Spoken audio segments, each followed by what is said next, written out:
Game 2 of the Stanley Cup Final in the books. The Florida Panthers now with a very comfortable 2-0 lead on the Edmonton Oilers.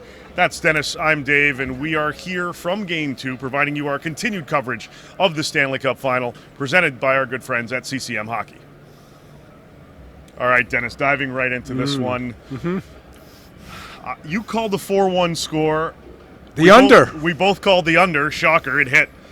Although it was reversed. The Florida Panthers now pulling out a 4-1 W. Maybe it was the heat. Maybe it was the humidity. But what? And Dave, here's the stunning part of that. The Oilers led this game for 18 minutes. Right. But that was, I don't know what that was in the first two periods for this team. They were a little better in the third. I don't know. There's got to be a lot of soul searching in the Edmonton room after this game. Yeah, like really, you can't play that way in a Stanley Cup Final game too. No, definitely a disappointing performance and outburst by the Edmonton Oilers in this one. And they had the lead, as you mentioned. They led for 18 minutes in this one. Matthias Ekholm opened the scoring for Edmonton on a goal that Sergei Bobrovsky probably wants back. That's a gift. It was a gift. It was, but it seemed like the Oilers repaid that quite a few times tonight for Florida. This was not a performance that the Oilers should be proud of. Yeah, no. When Evan Bouchard's biggest play was giving the puck directly to Evan Rodriguez for the game-winning goal, and Leon Draisaitl's best play was potentially knocking out Barkov. It just, and look, something's going on with Connor without question. Yeah. Right.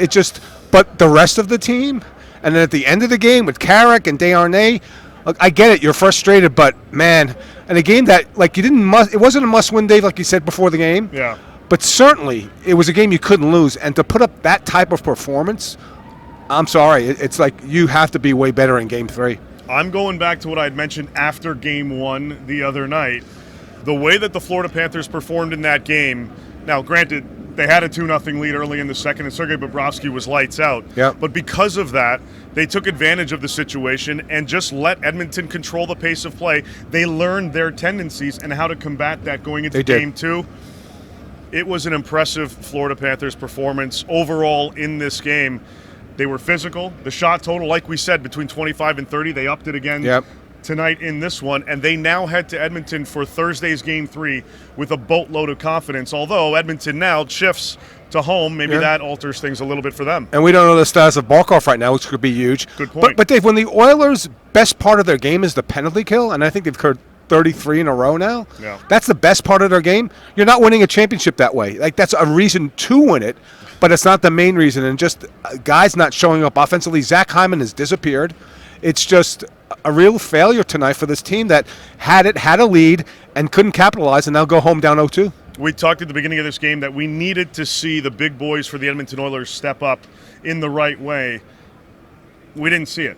We didn't see much out of Leon. You mentioned Zach Hyman as well. We didn't see much out of Evander Kane in the first couple of games here other than taking that penalty.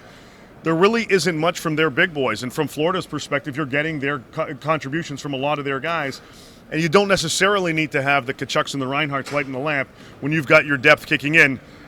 Evan Rodriguez, Roddy with two of them tonight, just pulling it off and putting his team ahead in this one nicely. Yeah, Evan Smythe, not really. It's going to be Bobrovsky if they win. Yeah. But again, when Reinhardt doesn't score, and Kachuk hasn't been a factor, if you always just like, wow, their big guys haven't delivered, and we still 0-2 going home.